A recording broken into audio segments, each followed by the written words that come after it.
I was 30,000 feet in the air, finally taking my son on the vacation we dreamed about for 3 years, when I saw my dead husband, Jacob, laughing with another woman in seat 12A. The cabin hummed with engines and the soft chatter of strangers, but the minute I glimpsed that scene, the air inside me condensed into a sharp, cold shard that slid through my spine and settled in my gut. My son, Daredevil Liam, with his unruly curls and a smile that could coax sun out of clouds, pressed closer to the window, as if the world outside could shield us from the revelation unfolding a few rows ahead. Jacob, no, not Jacob, not anymore, was the man on the other side of the plane, the man who had vanished from our lives 3 years ago, the man who had, in the eyes of the world and in the quiet corners of my heart, died under a reckless, unsolved accident. But here he was, alive, not only alive but smiling, alive with another woman who wore a shine in her eyes that I did not recognize, but that felt like a mirror of the life I'd imagined we'd left behind forever. I nearly dropped the granola bar I'd been nibbling, the plastic wrapper crackling in my hand like a dry leaf. The woman across the aisle caught the movement of my eye, and for a moment our gazes met in the tiny mediated rectangle of the seatback screen. The same unspoken question spinning between us. What would you do if you saw a ghost in the flesh, if the corpse you'd buried 1,000 times visited you with a laugh and a kiss of a woman who wasn't your wife? Liam pressed his hand to his chest, the way he always did when something scared him, even though he tried to hide it with a brave face and the bravest possible grin. "Mom," he whispered, eyes widening. "Is that Dad?" The word hung between us, heavy as a rain cloud, as if the name itself needed the permission of this new reality to be spoken aloud. I swallowed the bile-like knot of fear and curiosity that rose in my throat. No, it wasn't possible. Not here, not like this. But the sight was undeniable. Jacob, if we were to pretend the word still carried meaning in my mouth, was alive. Not only alive, but intertwined with someone else in a way that gnawed at the old wounds with merciless precision. The woman with him was not a familiar face from our past, not someone I could place in a scrap of memory or a shared moment near a kitchen counter or a hospital waiting room. She wore the kind of effortless confidence that came from someone who had never known the hollow ache of waiting for a missing husband to walk through the door with the grocery bag and a phone call she couldn't make because the line had gone dead 3 days after the accident. The look in Jacob's eyes when he laughed at something she said was not the look of a man who had vanished to protect his family from threats or debts or dangerous men who whisper your name in the dark. It was the look of a man who believed himself free of the consequences his choices had threaded through our lives like a broken power line, dangerous, bright, and utterly intoxicating to someone who hadn't learned to breathe around danger yet. Liam's breath hitched and then steadied as he studied the scene with the clinical calm of a kid who had learned to read adults the way a zoologist reads animal tracks. "Do you think he's safe, Mom?" he asked in a voice barely above a whisper, as if even the cabin hum could wake a storm if overheard. Safe was a word I hadn't trusted in years, not after the night the phone died at 3 a.m., not after the 2 weeks of silence that followed, not after the empty chair at the dinner table that had become a monument to a life I barely recognized anymore. I forced my hands to stop trembling, to pretend, for Liam's sake, that we were simply 2 travelers on a long flight, the kind that would land somewhere new and promising, and leave the old wreckage to settle into the earth beneath us. I pulled Liam closer, tightening the seatbelt around his small frame as if the restraint might shield him from the sudden echo of a life that had never truly ended for us, only paused on a different track, a parallel track that ran through our days with a quiet, merciless insistence. The plane glided toward the runway, the anticipation of landing and the promise of a fresh start tugging at us both with the same gravity that yanked the ocean down from the blue into the gray. Yet every engine's roar felt to me like a storm breaking over a quiet harbor, a reminder that the past does not stay past, that the future is not a clean slate, but a chalkboard smeared with the chalk lines of every decision we'd made since the day I'd walked down the aisle with a ring on my finger and a smile I believed was earned through years of shared dreams. I thought of the nights I stood on the balcony, Liam asleep in his bed, listening to the distant hum of the city and the unspoken prayers I whispered into the darkness, pleading for a sign that Andrew was out there somewhere. My husband, the man I'd loved with a reckless courage that had always felt like a dare I was born to accept. The name drifted through my mind as if it were a suggestion from a distant relative. Andrew. No. Jacob. I already buried him. I'd buried him with the body and the insurance claims and the late-night phone calls that never came, with the bills that piled up like a tower of fallen blocks, and the hollow spaces that had grown in the walls of our home. Spaces where truth and trust had once stood. Be honest, what would you have done in my shoes?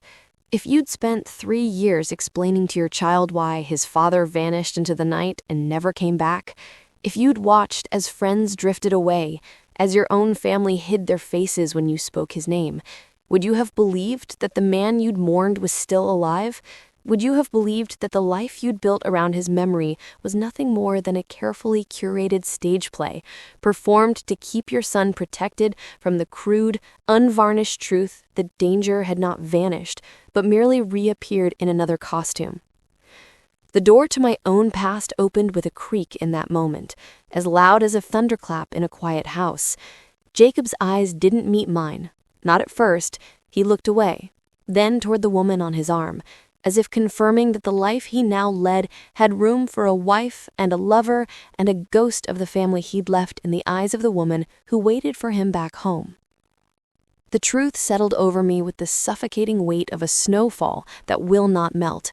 They'd both chosen this moment to reveal themselves to the world, to the air, to us, as if the plane's hum could carry their confession to every person aboard, every family with a tale of resilience and heartbreak and the stubborn, hopeful ache that says, "We will survive this. We will endure."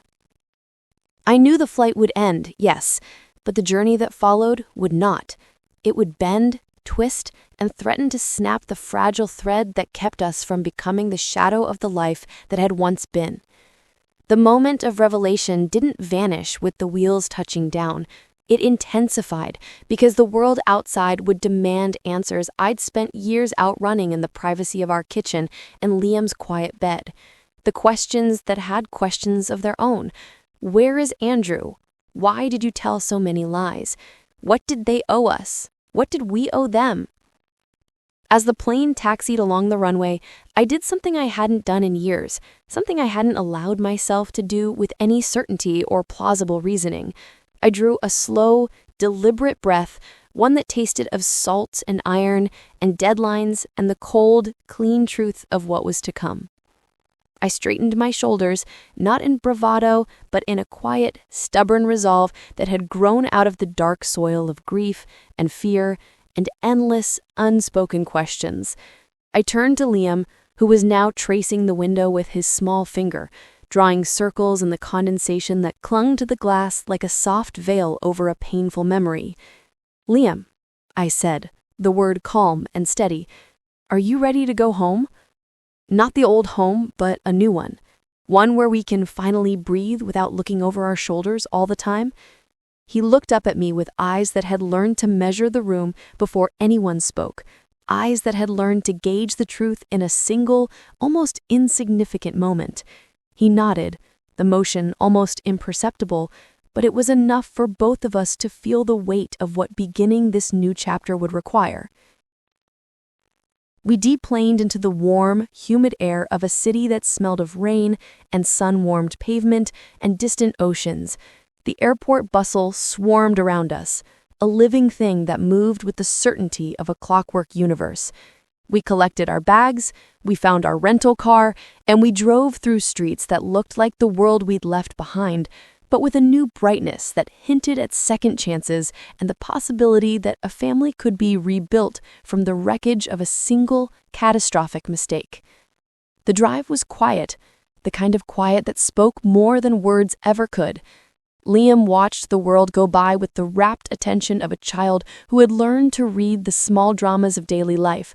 The barbershop window display, a mural of a dolphin leaping through a wave, the old couple slow dancing in a small park as a radio played a forgotten love song.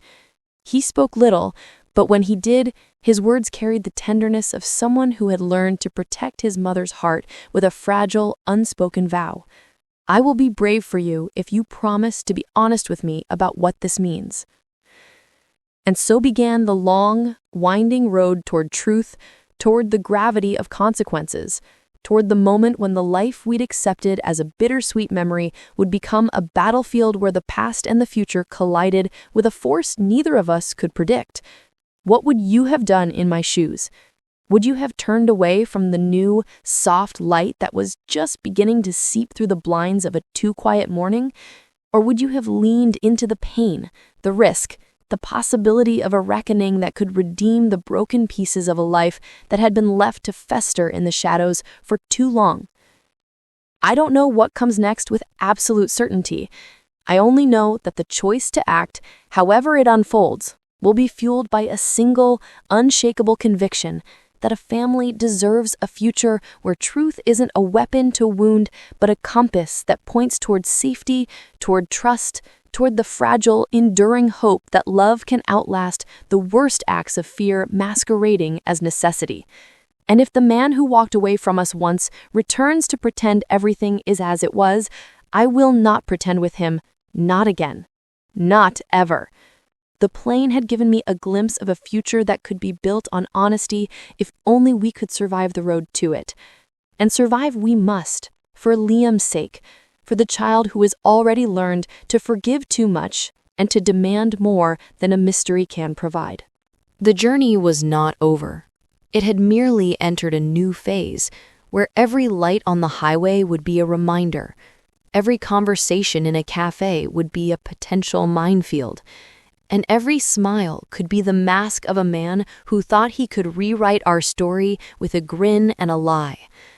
And in that awareness that the past was not a closed chapter, and that the future could hinge on one decisive moment, I began to listen to a different voice inside me, the one that had learned to hear the whispers of a heart that refused to be broken again, the voice that whispered, softly and with a stubborn faith, wait, watch, prepare. The time would come when the world would witness not just a return, but a reckoning. And I would be ready. I would be ready. The hotel lobby was a cavern of beige marble and muted gold, a carefully constructed illusion of peace. It smelled of lemon polish and money, a scent so far removed from the dusty, grief-filled air of our home that it felt like stepping onto another planet. We checked in under a false calm. The receptionist's smile, a bright, generic welcome that knew nothing of the ghost haunting our luggage. Liam, my brave little soldier, clung to my hand, his knuckles white. He didn't say a word about the man on the plane, but I could feel his questions buzzing just beneath his skin. He was watching me, waiting for a signal, waiting to know if it was safe to breathe again. How do you explain to a child that the monster you've been protecting him from isn't a monster under the bed, but the father he's been mourning? What words do you use to tell him that the man we thought was a victim was actually the architect of our pain? I had no answers, only a cold, hard knot of dread in my stomach that felt like a lot like a stone. Our room was on the 7th floor, overlooking a sparkling blue pool surrounded by palm trees and people who were living the vacation we were supposed to be having. For a moment, I let the illusion wash over me. I unpacked Liam's dinosaur pajamas, I lined up our toothbrushes in the sterile bathroom. I pretended we were normal. I pretended that a few rows ahead of us on that flight, my entire world hadn't tilted on its axis. The next morning, the confirmation I both craved and feared arrived. We were by the pool. I'd managed to coax Liam into the shallow end, his hesitant splashes a small victory against the silence that had settled between us. I was rubbing sunscreen on my arms, the coconut scent a bitter irony, when I saw them. Jacob and the woman, Chloe, I would later learn her name was. They were lounging on a cabana bed, the kind reserved for people who didn't check the price tag. She was wearing a flowing white cover-up, her sunglasses pushed up into her perfectly highlighted hair. Jacob, he looked exactly the same, yet entirely different. He was tanned, relaxed. The worry lines that had been etched around his eyes in the months before he disappeared were gone, smoothed away by 3 years of sunshine and lies. He left, a deep, carefree sound that traveled across the water and hit me like a physical blow.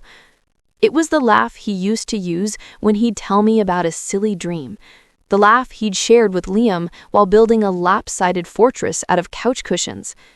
Hearing it now, directed at another woman, in another life, felt like a desecration of memory. Liam saw them too. He froze mid-splash, the water dripping from his small chin. His eyes, wide and searching, locked onto mine. "It is him," he whispered, and the confirmation was a death sentence to the fragile peace we had tried to build together. I pulled him out of the water, wrapping him in a towel that suddenly felt too thin to protect him from anything. "Yes, sweetie," I said, my voice dangerously steady. "It is." Seeing him there, so unapologetically alive, threw me back into the vortex of the past. The good times came first, as they always do, sharp and sweet like broken candy glass. I remember meeting Jacob at a marketing firm where we both worked too many hours for too little pay. He had this chaotic energy, a whirlwind of ideas and bad jokes that somehow made the soul-crushing fluorescent lights of the office bearable. Our first date was a disaster. We went hiking, got lost, and ended up eating squashed peanut butter sandwiches in the dark while waiting for a park ranger. But we laughed the entire time. That was us. We found joy in the mess. We married a year later at a small courthouse ceremony, promising each other a life of adventure, not possessions. We backpacked through mountains, camped under stars that looked like spilled diamonds, and celebrated every small milestone with cheap champagne and big dreams. When Liam was born, it felt like the final perfect piece of our puzzle had clicked into place. Jacob was a doting father, patient and playful. He would spend hours on the floor making dinosaur noises and letting him use his back as a racetrack for toy cars.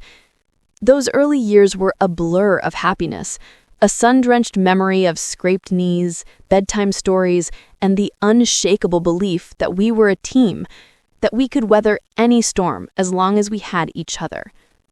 Be honest, who wouldn't fall for a life like that? Who wouldn't believe it was forever? But storms have a way of gathering on the horizon when you're not looking. Jacob's career took off. The small marketing firm was replaced by a high-stakes consulting gig. The adventures became business trips. At first, I was proud. He was providing for us, building a future. But the trips grew longer, the late nights more frequent. The man who came home was a ghost of the one who had left. He was distant, his eyes always fixed on his phone, his laughter replaced by a low, constant hum of anxiety. I tried to reach him, to pull him back from whatever ledge he was teetering on. "Talk to me, Jacob," I'd plead. "What's wrong? We're a team, remember?" He'd just shake his head, kiss my forehead, and murmur promises he never intended to keep. "It's just a tough project, Megan. It'll be over soon. Then we'll take that trip to the coast, just the 3 of us, I promise." The coast trip never happened. The promises piled up like unpaid bills. each one a small betrayal, a crack in the foundation of our life.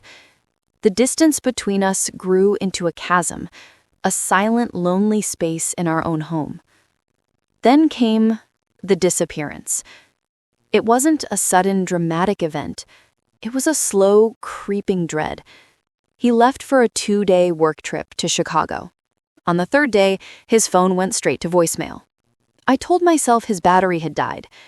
On the 4th day, a cold fear started to seep into my bones.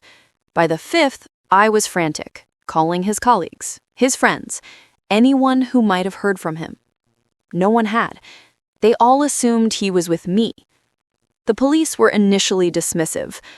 Adults are allowed to go missing, ma'am. But as the days bled into weeks, the seriousness of it all settled in like a permanent winter. And then the call. A car registered in his name had been found at the bottom of a ravine off a remote mountain pass, hundreds of miles from Chicago. It had been a fiery crash. There was no body, they said. The intensity of the blaze, there was nothing left to recover. It was a freak accident, a mystery. They handed me a death certificate a month later, a crisp, official document that felt like the cruelest joke in the world. How do you grieve a man when there's no body to bury, no final goodbye to whisper? How do you move on from a question mark? I was a widow, but I was also a detective in my own personal cold case, replaying every last conversation, searching for a clue I had missed. The grief was a physical presence, a heavy cloak I couldn't take off. It smothered me at night and shadowed me during the day. Liam, only 5 at the time, was my anchor. He would crawl into my bed, his small hand on my cheek, and say, "It's okay, Mommy. Daddy's a star now." I had to be strong for him. I had to build a world for him that wasn't defined by loss. So I survived. I sold my wedding ring to make the mortgage payment 1 month, the cold absence on my finger a constant reminder of the life that had been stolen from us. I took on a full-time job at a local library, the quiet stacks a refuge from the noisy grief in my head. Friends tried to help, but they didn't know what to say. The casseroles and condolences eventually faded, replaced by awkward silences and averted gazes. We became a sad story they told at dinner parties, the widow and her poor son. So I built walls, high and thick, to protect what little was left of us. I became both mother and father, fixing leaky faucets, teaching Liam how to ride a bike, and holding him when nightmares about the fire woke him up screaming. This trip to San Diego was supposed to be our turning point. 3 years had passed. It was time to stop just surviving and start living again. It was time to create a new memory that wasn't tainted by the past. And now, here he was, the source of all that pain, sipping a margarita in a cabana, living a life he had built on the wreckage of ours. That afternoon, a new feeling began to crystallize inside me, pushing past the shock and the grief. It was a cold, sharp anger. This wasn't a man who had fled to protect us from dangerous debts, as a small, foolish part of me had once hoped. This was a man on vacation. The sight of him, so carefree, so utterly detached from the devastation he had caused, lit a fuse inside me. The wait-and-watch plan I'd half-formed on the plane was no longer passive. I needed to know everything.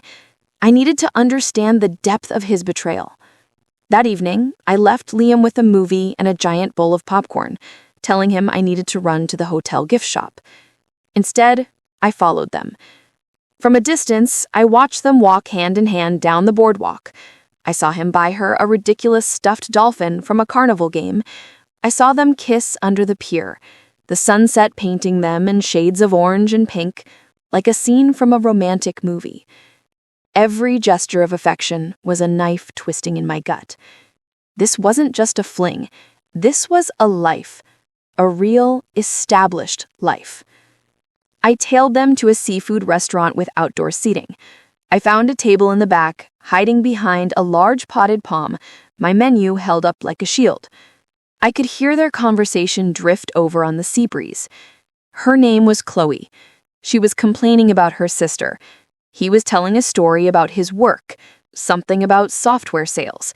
It was all so mundane, so nauseatingly normal. The close call happened when the waiter came to my table. I was so focused on them that I didn't see him approach. I jumped, knocking over my water glass. The crash was loud enough to make both of them turn and look in my direction. My heart hammered against my ribs. Jacob's eyes squinted, a flicker of confusion crossing his face before he dismissed it and turned back to Chloe. He didn't recognize me. 3 years, a new haircut, and the shadows under my eyes had made me a stranger to my own husband. The relief was instantly followed by a wave of something much darker. He hadn't just erased me from his life, he had erased me from his memory. I followed them back to the hotel, my fury a low, steady burn. I watched them go up in the elevator, their arms around each other. I stood in the lobby, shaking, not with fear, but with rage. This had to end. But how? What could I possibly do? As I turned to go back to my room, I saw them again, not 20 feet away, standing by the entrance to the hotel bar. And they were arguing. Their voices were low and sharp. I slipped into the shadows of a decorative alcove, my ears straining. "I told you we couldn't afford this trip, Chloe," Jacob hissed. "The commissions haven't come through yet." She shot back, her voice dripping with venom. "That's always your excuse, Jake. Always next month. I'm tired of it. You promised me we'd be settled by now. You promised me the money from the old life would be sorted." The old life. My life. Our life. "It's complicated," he muttered, running a hand through his hair in a gesture of frustration I knew all too well. "You know it's complicated. I can't just access it." "Well, you'd better figure out how to uncomplicate it," she snapped, "or this new life of yours is going to end up just like the last one."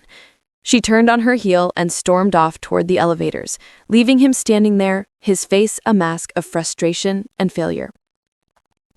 And in that moment, everything became clear. It wasn't about protecting us. It was never about protecting us. He ran from his problems. He ran from debt, from responsibility, from a life that had become too difficult, and he simply started a new one, leaving us to clean up the mess. And he was doing it again. He had built this new life on another foundation of lies, and it was already starting to crumble. He hadn't changed at all. He was a coward, a user, a ghost who haunted lives and then vanished when things got hard. The grief that had defined me for 3 years evaporated, burned away by the white-hot intensity of my rage. The sadness was gone, replaced with a clarity so profound it was almost peaceful. He didn't just leave us, he discarded us. He let his son believe he was dead. He let me sell my wedding ring while he was sunning himself on a beach with his new girlfriend, funding it all with money that was probably ours. The scale of his selfishness was breathtaking. He hadn't just faked his death, he had committed the ultimate act of betrayal, murdering the family we had built, and he had done it without an ounce of remorse. Standing there in the shadows of that hotel lobby, I made a decision. He wasn't going to get away with it. He wasn't just going to disappear from this life too and leave another woman to pick up the pieces. Oh no, a reckoning was coming. I wasn't the grieving widow anymore. I was the ghost from his old life, and I was about to come back and haunt him. My wait and watch was over. It was time to plan. I walked back to my room, my steps no longer hesitant. For the first time in 3 years, I knew exactly what I had to do. I unlocked my hotel room door, and the first thing I did was pull out my laptop and open a browser. My search was simple, precise, and the first concrete step on a path from which there was no turning back. I typed in the name of the top private investigator in San Diego. The game had just begun. The laptop screen cast a cool blue light across the dark hotel room, illuminating the determined set of my jaw in the reflection. Liam was breathing softly in the other bed, lost in a dream world where fathers were still heroes and monsters were confined to the pages of storybooks. In the real world, the monsters wore familiar faces. My fingers flew across the keyboard, the clicks sounding unnaturally loud in the silence. I wasn't just searching for a private investigator, I was searching for a weapon. I bypassed the flashy ads and settled on a name that sounded more like a dusty law firm than a high-tech spy agency: Frank Miller Investigations. The website was minimalist, the testimonials blunt and to the point. He specialized in asset recovery and complex background verification. That sounded about right. I wasn't just looking for a missing person, I was looking to recover a stolen life. I bought a cheap burner phone from a 24-hour convenience store a block away, the transaction feeling illicit and thrilling. Have you ever felt that kind of cold calm settle over you when you know you're about to do something that will change everything? The rage hadn't disappeared, it had simply cooled, hardening from a wildfire into a razor-sharp blade of ice. I called Frank the next morning from a bench overlooking the ocean, while Liam was happily absorbed in building a sandcastle of epic proportions. The voice on the other end of the line was gravelly, tired, and utterly unimpressed. Miller. I took a deep breath, the salty air doing little to calm the frantic beating of my heart. My name is Megan. I need to hire you. I have a unique situation. Frank sighed, a sound that carried the weight of 1,000 domestic disputes and cheating spouses. Lady, everyone's situation is unique. What's the problem? Husband gambling the mortgage away? Worse, I said, my voice low and even. My husband is dead, and I'm looking at him right now feeding seagulls with his girlfriend. There was a long pause on the other end of the line. For the first time, Frank sounded interested. Okay, he said slowly. That is unique. Meet me in 1 hour. The diner on the corner of Elm and 5th. Ask for a table in the back. I'll find you. The diner smelled of stale coffee and fried bacon. It was the perfect place to plot the resurrection of a ghost. Frank was older than I expected, with a face like a crumpled road map and eyes that had seen too much. He slid into the booth opposite me without a word, his gaze assessing, taking in my slightly trembling hands and the dark circles under my eyes. He didn't waste time on pleasantries. Tell me everything, and don't leave out the parts that make you look bad. So I did. I laid out the whole story, from the happy beginning to the slow, painful decay of our marriage, the mysterious disappearance, the discovery on the plane. I handed him the death certificate, a copy I always carried with me for some morbid reason. He examined it under the dim diner light, his expression unreadable. Faking your own death isn't easy, he said, his voice a low rumble. It takes planning and money. Lots of it. That was the part I couldn't understand. We were comfortable, but we weren't rich. Where would he have gotten that kind of money?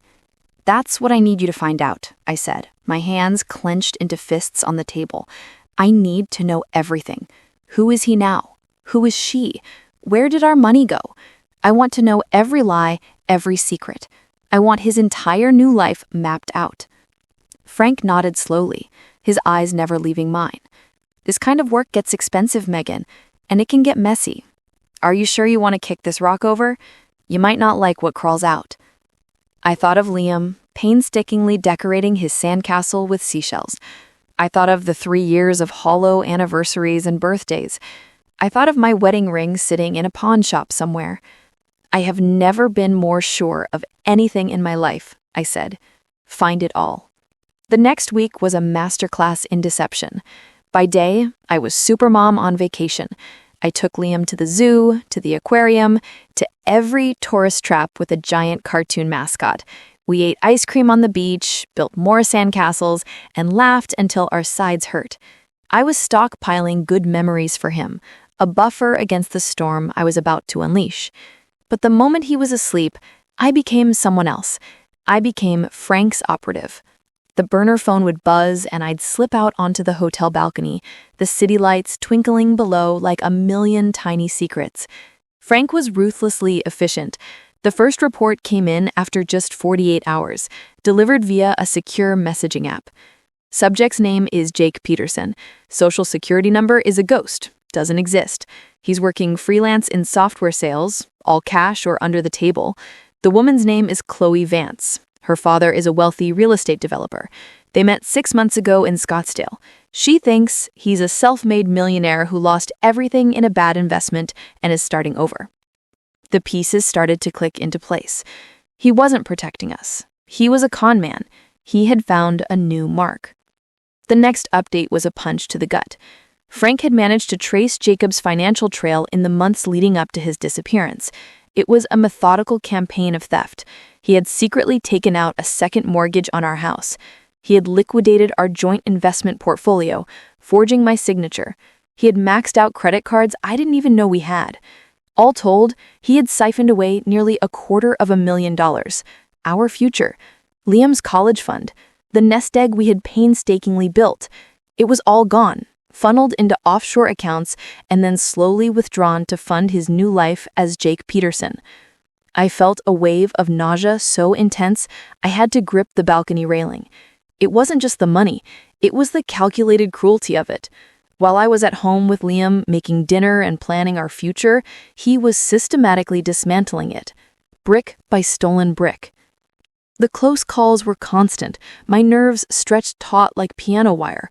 One afternoon, Liam and I were in the hotel gift shop looking for a souvenir shark tooth necklace.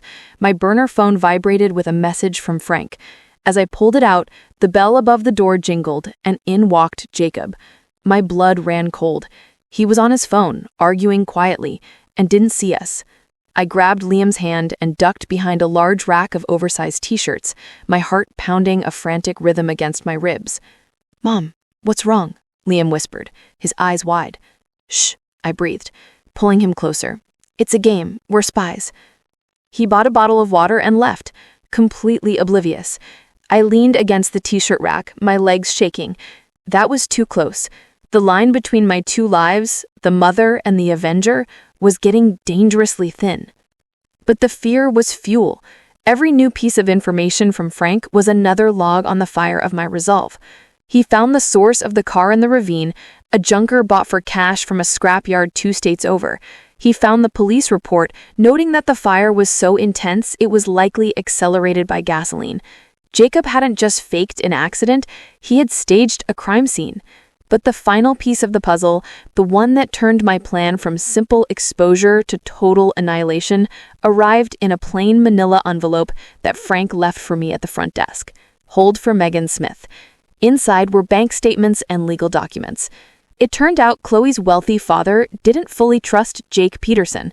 Before he would agree to bankroll a new tech venture Jacob had pitched him, he insisted Chloe get a prenuptial agreement, and that Jacob put up a significant amount of his own capital as a sign of good faith.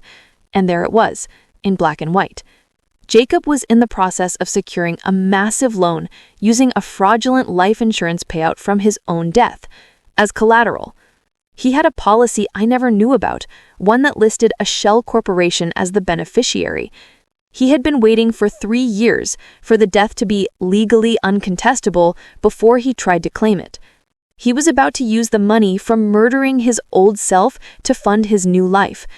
What would you do with that kind of power, holding the single piece of paper that could bring it all crashing down? That was his weakness, his greed. He hadn't just run from his old life, he was trying to cash in on it. And that's how I was going to get him. The plan began to form in my mind, intricate and beautiful in its simplicity. It wasn't enough to expose him to Chloe. It wasn't enough to have him arrested for fraud. That was too clean, too quick. He had let us suffer for 3 years. His downfall had to be slow, public, and humiliating. He needed to lose everything, just like we had. He needed to watch his perfect new life burn to the ground, and he needed to know that I was the one holding the match. I spread the documents out on the hotel room desk. The loan was set to close in 3 days. The day after, he and Chloe were hosting an engagement party at her father's lavish estate. The guest list, which Frank had thoughtfully provided, was a who's who of San Diego's business elite, the very people Jacob was trying to impress, the very investors he was hoping to court for his new venture. The timing was perfect. It was a stage already set for a grand performance, and I had just written myself into the starring role. I looked at my reflection in the dark window. The grieving widow was gone. The frightened mother was gone. In her place was a woman who had been pushed past her breaking point and had found something on the other side. Absolute, unshakable purpose. The game was no longer about survival. It was about winning. The 3 days leading up to the engagement party were a blur of meticulous preparation, a master class in controlled chaos. My heart had become a metronome, ticking with a steady, cold rhythm. The anger was still there, but it was no longer a fire. It had been forged into a tool, sharp and precise. Every action had a purpose. Every move was a chess piece being positioned for the final checkmate. The first step was to become a ghost in his machine. Using the information from Frank, I began to weave a web of digital breadcrumbs. I used a public library computer miles from the hotel to create a new anonymous email address. From this account, I sent a single cryptic email to the loan officer handling Jacob's fraudulent life insurance claim. The email contained no text, only a subject line. Regarding policy number 74B-921-AC for Jacob Miller. Attached was a single, low-resolution photo, a picture of Jacob and me from our wedding day, a photo I thought was lost to the past but had found backed up on an old hard drive. It was a subtle, untraceable nudge, just enough to plant a seed of doubt, to make the loan officer pause and double-check the paperwork. I didn't want the loan to be denied outright, not yet. I just needed it to be delayed, to be hanging in the balance on the night of the party. The uncertainty would make him desperate. Next, I turned my attention to Chloe's father, a man named Marcus Vance. Frank's dossier painted a picture of a ruthless, old-school businessman who valued loyalty and reputation above all else. A man like that wouldn't tolerate a con artist marrying into his family and tarnishing his name. The delivery had to be perfect. I couldn't just send him an anonymous tip. He'd dismiss it as corporate sabotage. I needed to present him with irrefutable proof, but in a way that made him feel like he was the one making the discovery. I assembled a package. It contained copies of the second mortgage on our home, the forged signatures on the investment account withdrawals, and most importantly, a copy of Liam's birth certificate, which clearly listed Jacob Miller as the father. I put everything into a pristine, high-end legal portfolio, the kind a top-tier law firm would use. Then I hired a courier service, instructing them to deliver the package to Marcus Vance's office at precisely 4 p.m. on the day of the party. The delivery instructions were specific. Hold for personal pickup by Mr. Vance. Confidential legal documents regarding the Peterson-Vance engagement. The timing was critical. He would receive it just before leaving for the party, his mind already on the celebration. The contents would be a bomb ticking under his perfectly tailored suit. The most difficult part of the plan involves Liam. How do you prepare a child for a battle he doesn't even know he's fighting in? I couldn't tell him the whole truth, not yet. The weight of it would be too much for his small shoulders. So I told him a modified version. "Liam, sweetie," I said, sitting on the edge of his bed the night before the party. "You know the man we saw, the one who looks like Daddy? Well, he's in some trouble, and he's forgotten who he is. We need to help him remember." His eyes, so full of trust, searched mine. "Is he sick?" "Yes," I said, the lie tasting like ash in my mouth. "He has a sickness in his memory. Tomorrow we're going to a big party, and we're going to see him, and I need you to be very brave. I need you to do something for me, but only when I give you the signal. Can you do that for me?" He nodded, his little face serious. I handed him a small framed photograph. It was the last family picture we had ever taken, the three of us, at a pumpkin patch, all bundled in scarves, our smiles genuine and carefree. "When I squeeze your hand 3 times, I want you to walk up to him, hold out this picture, and just say, 'Do you remember us?' That's all. Can you do that for me?" He clutched the frame tightly. "I can do it, Mom." His bravery was a sharp, painful ache in my chest. I was using my own son as a weapon, and I hated myself for it. But the alternative, letting Jacob get away with it, was unthinkable. The day of the party, I transformed myself. I spent a small fortune at a high-end boutique on a dress, a simple, elegant black sheath that was both understated and impossible to ignore. I had my hair and makeup done professionally, instructing the stylist to make me look powerful, not pretty. When I looked in the mirror, the grieving widow was gone. A stranger with my eyes looked back, her expression cool and resolute. Liam wore his best little suit, looking like a miniature gentleman. He held the framed photo like it was a sacred relic. We were not guests, we were avenging angels, and we were about to crash a party in paradise. Frank had arranged for our entry. One of his contacts was on the catering staff. We would slip in through a service entrance, blending in with the ether of the party until the moment was right. We arrived at the Vance estate as the sun began to set, casting a golden glow over the sprawling lawns and marble fountains. The place was a fortress of wealth, a world away from our mortgage-to-the-hilt suburban home. Music drifted from the terrace, mingling with the scent of night-blooming jasmine and expensive perfume. My stomach was a knot of icy dread and exhilarating anticipation. Would you have had the nerve to go through with it? To walk into the lion's den, knowing you might not walk out unscathed? We slipped through the kitchen, a chaotic symphony of clattering pans and shouted orders, and emerged onto a secluded side patio. From the shadows, we could see the whole scene. Jacob, or Jake as he was now known, was in his element. He was holding court by the pool, a glass of champagne in his hand, laughing with a group of men in expensive suits. Chloe was on his arm, dazzling in a sequined dress, her smile bright and possessive. They looked like the perfect couple, the king and queen of their gilded cage. I watched him, my heart a cold, heavy stone. He was so good at this, so charmingly fraudulent. He had built this entire world on a foundation of lies, and tonight, I was going to be the earthquake that brought it all down. My burner phone buzzed. It was Frank. The package was delivered and signed for by Vance personally at 4:05 p.m., and I just got a call from my source at the bank. The loan officer put a 24-hour hold on the insurance payout pending document verification. Your boy's about to have a very bad night.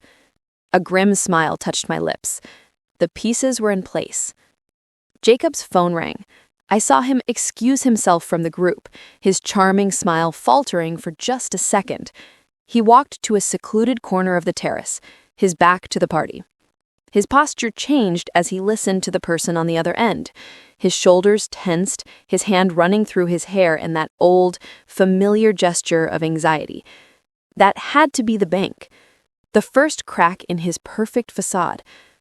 He hung up the phone, his face a mask of controlled panic. He looked around, as if searching for an escape route, and that's when he saw him. Marcus Vance was striding across the lawn towards him, his face like a thundercloud. In his hand, he held a manila folder. My package. This was it. The fuse was lit. I took Liam's small hand in mine, my own trembling slightly. "Are you ready, sweetie?" I whispered. He looked up at me, his eyes big and serious, and gave a single, firm nod. "Let's go help Daddy remember," I said. And together, we stepped out of the shadows and into the light. The party guests parted like the Red Sea as I approached, my hand gripping Liam's tightly. The weight of 1,000 curious stares pressed against my back, but I kept my eyes focused on the unfolding drama in front of me. Jacob, or Jake as he was now known, had gone deathly pale. He watched with a mix of horror and confusion as Marcus Vance strode towards him, the manila envelope clutched in his hand like a weapon. Chloe stood by Jacob's side, her brow furrowed with concern, though I suspected she was more worried about the potential damage to her social standing than any real affection for the man she was about to marry. As Marcus reached Jacob, he thrust the envelope towards him, his voice carrying across the suddenly silent terrace. "What is the meaning of this, Peterson?" he bellowed. "I received some very disturbing information about you, and I want an explanation.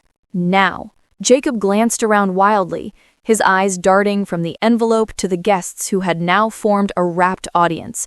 His facade of confidence was crumbling, and I could see the cracks spreading like spider webs across his carefully constructed new identity. I don't know what you're talking about, he stammered, his hand trembling as he took the envelope. This must be some kind of mistake. Marcus Vance's face contorted with fury. A mistake? Is that what you call forging documents, embezzling funds, and faking your own death? A collective gasp rippled through the crowd. Chloe's hand flew to her mouth, her eyes wide with shock and betrayal. This was my cue. Squeezing Liam's hand 3 times, I nudged him gently forward. With trembling steps, he approached Jacob, the framed photograph clutched tightly to his chest. "Do you remember us?" he asked, his voice small but clear. Jacob's head snapped around, his eyes landing on Liam. For a moment, something flickered in his expression. Recognition, guilt, or perhaps a fleeting shard of paternal instinct. But it was gone in an instant, replaced by a mask of cold indifference. "I'm afraid I don't know what you're talking about, young man," he said, his tone dismissive. Liam's lower lip trembled, but he held his ground, offering the photograph. "This is our family. You're my dad." Jacob glanced down at the image, his jaw tightening. "I don't know what kind of sick game you're playing, but I'm not falling for it. I'm not your father." The words were like a slap in the face, and I saw Liam's brave facade crack, his eyes filling with tears. I couldn't stand by any longer. Stepping forward, I placed a steadying hand on Liam's shoulder. "Jacob Miller, or should I say, Jake Peterson, you may have managed to convince this woman," I gestured towards Chloe, "and these people that you're someone you're not, but you can't erase the life you left behind, the life you destroyed." Jacob's face paled further, his eyes darting between Liam and me. I don't know what you're talking about. My name is Jake Peterson, and I have no idea who you people are." His voice wavered, and I knew he was grasping at straws, desperate to maintain the illusion he had so carefully constructed. "Oh, but you do know us," I pressed on, my tone laced with a righteous fury. "I'm Megan, your wife, and this is Liam, your son, the son you left to believe you were dead for the past 3 years." I paused, letting the weight of my words sink in. "You faked your own death, Jacob. You stole our money, our home, our future, and you did it all to start a new life with a new woman while we suffered." The crowd erupted in a cacophony of shocked murmurs and hushed whispers. Chloe had gone deathly white, her eyes darting between Jacob and me, the realization of his betrayal dawning on her features. Marcus Vance, meanwhile, was glowering, his knuckles white as he gripped the incriminating documents. This is preposterous," Jacob sputtered, his composure finally crumbling. "I don't know what kind of twisted scheme you're trying to pull, but I can assure you, I am not this Jacob Miller you speak of. My name is Jake Peterson, and I have never seen either of you before in my life." "Is that so?" I said, my voice dripping with scorn. "Then how do you explain this?" I reached into my purse and pulled out the death certificate, holding it up for all to see. "This is your death certificate, Jacob. The one that was issued 3 years ago after your car supposedly went over a ravine. Except, as you can see, you're very much alive." The blood drained from Jacob's face, and for a moment I thought he might collapse. Chloe, her expression a mix of fury and betrayal, rounded on him. "Jake, or whoever you are, what is the meaning of this?" Her voice was sharp, cutting through the murmurs of the crowd. Jacob opened and closed his mouth several times, like a fish gasping for air. Finally, he turned to me, his eyes pleading. "Please, you have to believe me. I'm not this Jacob Miller you speak of. My name is Jake Peterson, and I have never seen either of you before in my life." I shook my head, feeling a grim sense of satisfaction as the walls he had so carefully constructed crumbled around him. Save it, Jacob. The jig is up. Your loan is on hold, your engagement is ruined, and your new life is about to come crashing down. Just like you did to us." The crowd erupted in a frenzy of guests surging forward, cameras flashing, as Jacob's world disintegrated before our eyes. Liam gripped my hand tightly, his eyes wide with a mix of fear and awe. I pulled him close, whispering words of comfort as we watched the downfall of the man who had once been our everything. In the chaos, I caught a glimpse of Marcus Vance, his face a mask of fury as he confronted Jacob. Chloe had retreated, her shoulders shaking with what I could only assume were sobs of betrayal. And Jacob stood there, his once confident posture now hunched and defeated, as the life he had so carefully constructed came crashing down around him. It was a moment of pure, unadulterated catharsis. The man who had robbed us of so much, who had callously discarded our family, was finally facing the consequences of his actions. No more running, no more hiding. This was his reckoning, and I was the one who had orchestrated it. As the party descended into chaos, I turned to Liam, gathering him into my arms. "It's over, sweetheart," I whispered, pressing a gentle kiss to his forehead. "It's finally over." Liam buried his face in my shoulder, his small body trembling with a mix of emotions I couldn't even begin to fathom. In that moment, I felt a weight lift from my shoulders, a weight I had carried for too long. The grief, the anger, the endless questions, they were still there, but they no longer consumed me. Instead, there was a sense of clarity, a feeling of control that I hadn't experienced in years. We had reclaimed our power, our agency, our rightful place in the world. And while the road ahead would undoubtedly be filled with challenges, I knew that we were stronger, more resilient, and better prepared to face them than we ever had been. As we slipped away from the crumbling remains of Jacob's life, I couldn't help but feel a twinge of pity. He had traded everything, his family, his integrity, his very identity, for the promise of a new beginning. But in the end, it had all come crashing down, and he was left with nothing. It was a cautionary tale, a stark reminder that the past can never truly be outrun, no matter how hard we try to bury it. For Liam and me, however, this was the start of a new chapter. A chapter where we would no longer be defined by the ghost of Jacob's mistakes, but by the strength and resilience we had forged in the face of unimaginable adversity. We would move forward, together, rebuilding our lives on a foundation of honesty, trust, and the knowledge that we had the power to overcome even the darkest of challenges. And as we walked away, hand in hand, I couldn't help but feel a sense of pride and purpose. We had won, not through violence or vengeance, but through the sheer force of our collective will and the refusal to be silenced or erased. We had reclaimed our story, our identity, and our future, and that, in the end, was the greatest victory of all.